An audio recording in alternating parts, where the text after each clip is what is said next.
कडून मिळाला काय काय भेटलं हा भेटलं नाही नाही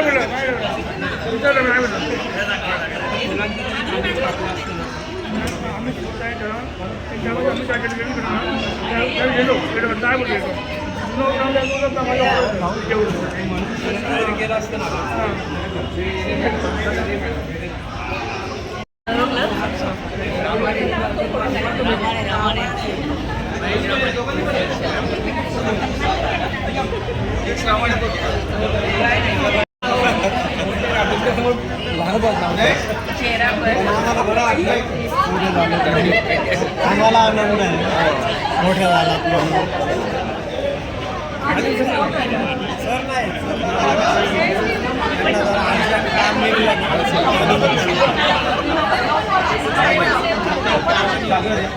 अजून काय काय नाही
थोडं पुढे या थोडंसं पुढे या थोडंसं पुढे या साय साय टाळ्या रे टाळ्या हे तो दे रमेश रमेश तो दे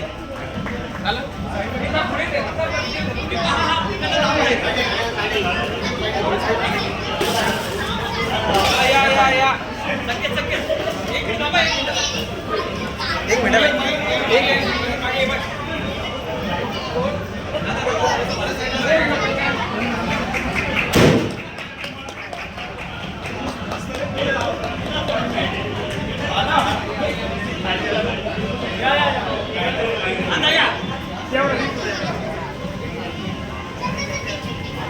एक मिनिट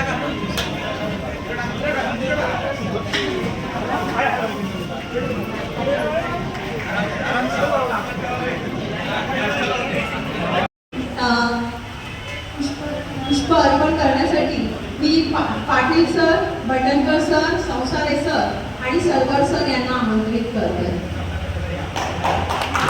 त्यांना निमंत्रण दिलेलं आहे तेव्हा खूप आनंद झाला की बऱ्याच वर्षांनी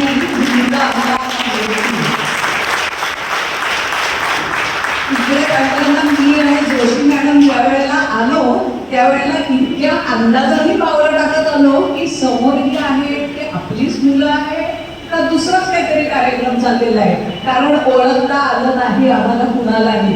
मग ती सगळीजण जेव्हा बाई बाई करत आली हा आता हे आमचे विद्यार्थी आहेत आणि मग त्यांनी आम्हाला सांगितलं की तुम्ही वरती बसा वगैरे आणि हळूहळू सगळे शिक्षक जमा झाले.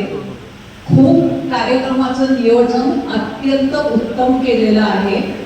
आमची खरं तर एवढी अपेक्षा पण नव्हती की इतका सन्मान मुलांचा करतो.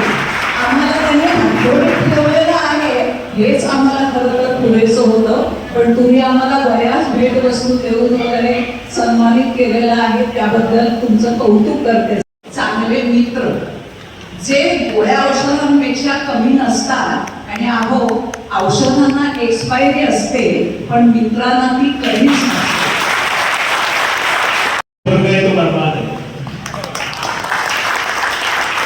आणि शिक्षकाचं आयुष्य तुम्ही किती भरभरून वाढवून दिलं तुम्हाला कळलं सुद्धा नाही. तुम्ही आम्हाला सेंचुरीच्या जवळ नेऊन ठेवून दिलं.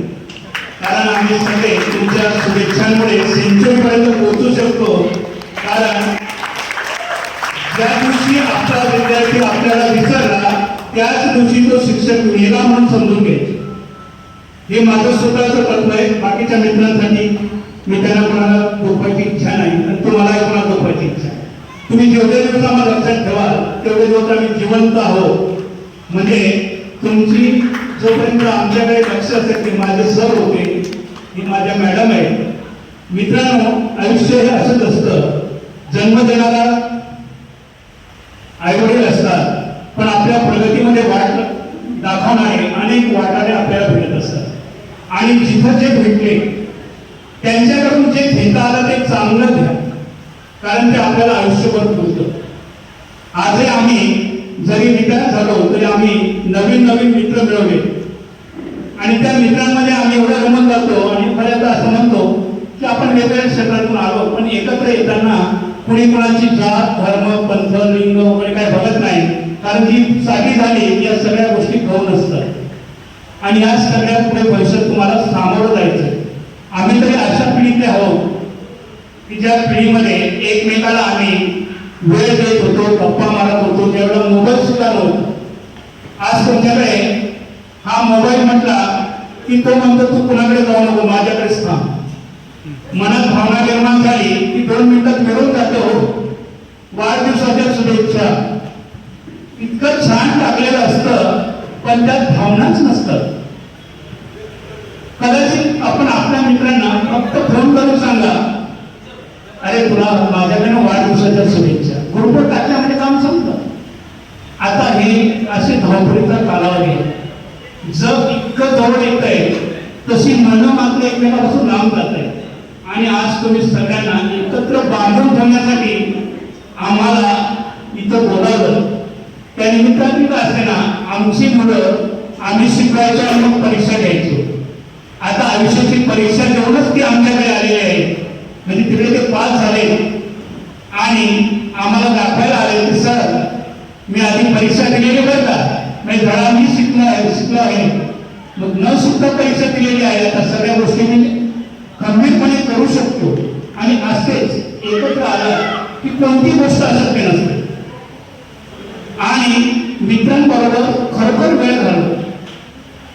सहज आपण मित्रांबरोबर ज्यावेळेला जातो तर त्यांच्या अनुभव आपल्याला खूप कामाला येतात.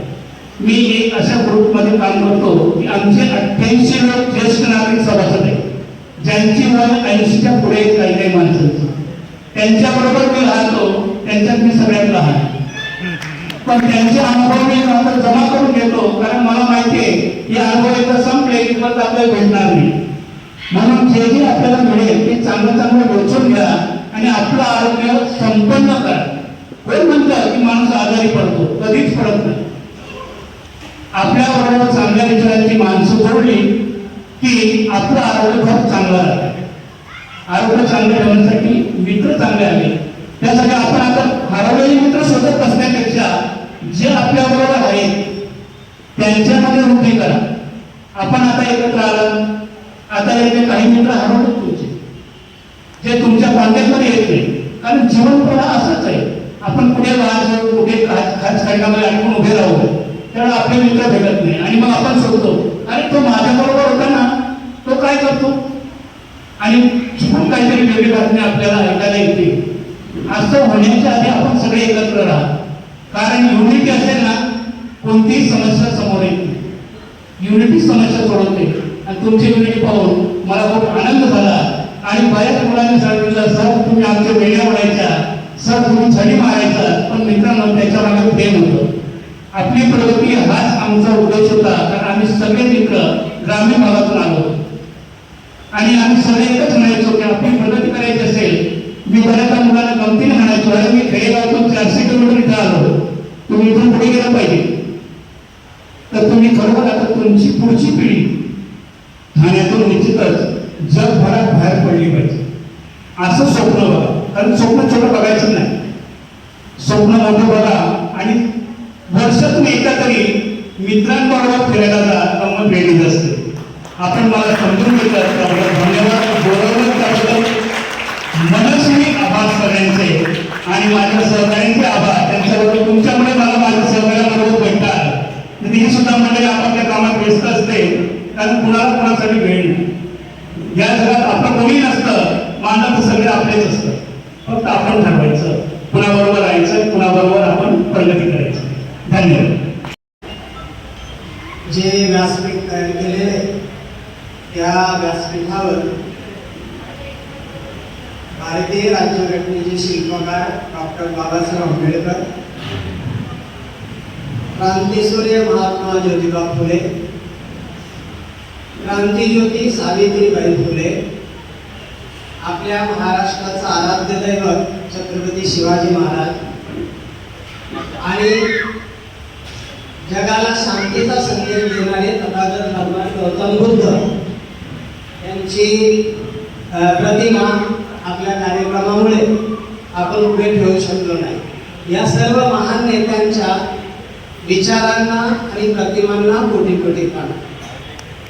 35 मार्क प्रत्येक विषयामध्ये मिळालेच पाहिजे आणि ते नाही मिळाले तर नापास होत असायचं. आता तसं राहिलं नाही, बदल झालेले आहेत आणि तुम्हाला 15 मार्काचीच तयारी विद्यार्थ्यांना करावी लागते. 20 मार्क बोर्डाला किंवा शाळेकडनं विद्यार्थ्याला देऊन त्याला पुढील वर्गात प्रमोट केलं जातं. किती आनंदाची गोष्ट आहे की आजच्या भारताला आपला केला, मोठ्या मोठ्या सरकारी याच्यामुळे केला, पण केला असता तरी ह्या शिक्षकी पेशात मला जे समाधान मिळालं की जिवंत लहान मुलं आणि ती मोठी होताना ते मला कुठल्याही जॉबमध्ये मिळालं नसतं ह्याची मला 100% खात्री आहे. आणि हे मी नेहमी सांगते की या शाळेतल्या विद्यार्थ्यांनी म्हणजे शिक्षक सहकार्याने आणि आपल्या संस्थापिका ज्या होत्या इथे बाई त्यांनी शाळा उभी केली इथे आणि या शाळेत मला शिकवायला मिळालं. तुमच्यासारखे विद्यार्थी मिळाले. आमचा पहिला 88 सालचा रिझल्ट होता 17% SSCचा. म्हणजे 17% इतकी कमी मुलं पास होत होती आणि तो हळूहळू वाढत 90% झाला. विद्यार्थी यांचं नातं काहीही झालं तरी असंच राहील आणि सगळ्यांना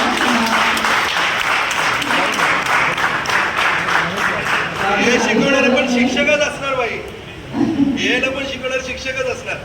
जे तुम्ही बारीक बारीक गोष्टी केल्या, फुलं टाकणं, भोगे सजावट केली तिथे, किंवा ठीक आहे तुम्ही पाहिलं असेल गॅदरिंगला कशी आपले शिक्षक तयारी करत होते, मी कशी बोलते, हे सगळं पण इतका आनंद. आपली शाळा ज्यांनी स्थापन केली माझ्या सासूबाई सौ सुहासिनी दिघे यांना वंदन करते. व्यासपीठावर आपण बघतोय सावित्रीबाई फुले, आंबेडकर, ज्योतिराव यांना पण वंदन करते. नेहमीप्रमाणे माझ्या सगळ्या शिक्षकांना माहिती आहे मी नेहमी शेवटी भाषण करते कुठल्याही कार्यक्रमात, पण जसा फायदा तसा तोटा होतो. निम्म्याच्या वर सगळे पॉईंट्स माझ्या बहिणीने घेऊन